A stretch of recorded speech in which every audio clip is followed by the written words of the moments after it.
I was born in Salamanca, Spain. I'm 24 years old. I think the first computer we got at home was when I was probably 13, 14. And then because back in the days, internet was quite expensive, so we didn't get internet connection till I was 16, 17. So most of my childhood I spent it just playing like normal games, like we used to play with how they called it, the round things, marbles. My grandpa is what used to be a carpenter, so he still has his own workshop at home. Of course, my dad grew up with that, so he's kind of fond with woodwork and things like that. So he always likes to do things for home, just play around, mess around with wood. Yeah, I think having a teacher. Well, they call them tutors, which I think is a bit more appropriate because they don't teach in the traditional way, they just guide you. The thing is that at the end, you've got to learn yourself. You've got to go to the library, grab some books, read them, go to exhibitions, but it's really important to have someone kind of guiding you, like you could go to this place. I think I started to become interested in design since I was little. I think probably back then was more about illustration and things. I used to spend loads of time just drawing and making illustrations. And then, I don't know, I remember when I was little, well, not that little, about 14 or something, I was with a friend in the streets and we saw a billboard, like a big one, can't remember what it was. I just told him, like, look, when I grow up, I want to do this kind of stuff. So I think then I started to pay attention to advertisement, I went to business school, so most of my courses were towards advertisement, marketing. That took me to branding, logotypes, and I think one thing led to another. And yeah, I think that's how it was. Okay, cool. Started to read things on my own. I think my favorite subject was drawing. We had some, I think they call it technical drawing, so it was more about drawing triangles and polygons and things like that. And I think that also has influence in my work.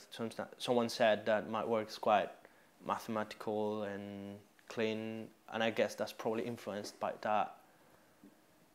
I also enjoyed history and economics. I think those were my favorite subjects. At some point I was like, yeah, maybe it would be nice to really study this and in a proper school, because I didn't have any art education or graphic design education, and I just felt that I needed that. Even though I've learned a lot through books and magazines and the internet, but I just felt that I wanted to be in a art school with people studying the same thing. For some reason, me and my girlfriend, we call each other, we send emails to each other, but I don't know how it started, but we started to send letters to each other the old-fashioned way, and it's a bit ridiculous in a way, because what you've written, I mean, a letter takes about maybe 2 or 3 days to arrive. So by the time you get that letter, maybe you already know what's written there because you've talked about that. But just the feeling of getting a letter from your letterbox and open it, and then you've got this paper handwritten, it just adds so much to it. I mean, exactly the same text written in an email and written in a letter means totally different things. Just because of that, again, that tactile quality to it. It's like you smell the paper, you touch the paper, and you open the envelope. That's something you can't get with an email. But if you if you make a design based on I don't know, in a piece produced in 100 years ago, maybe it will have this nostalgic feel on it. Maybe it reminds you of your childhood.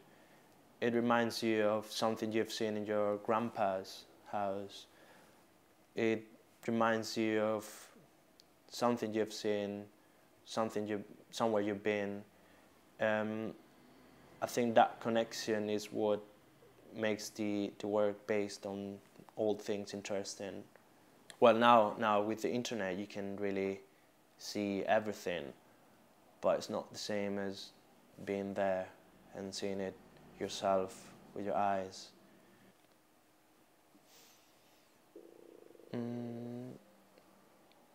Yeah, I think some of the pieces I've done, I've used some small details and elements that I found in my hometown. I don't know, things I found at home that just weren't that interesting before, like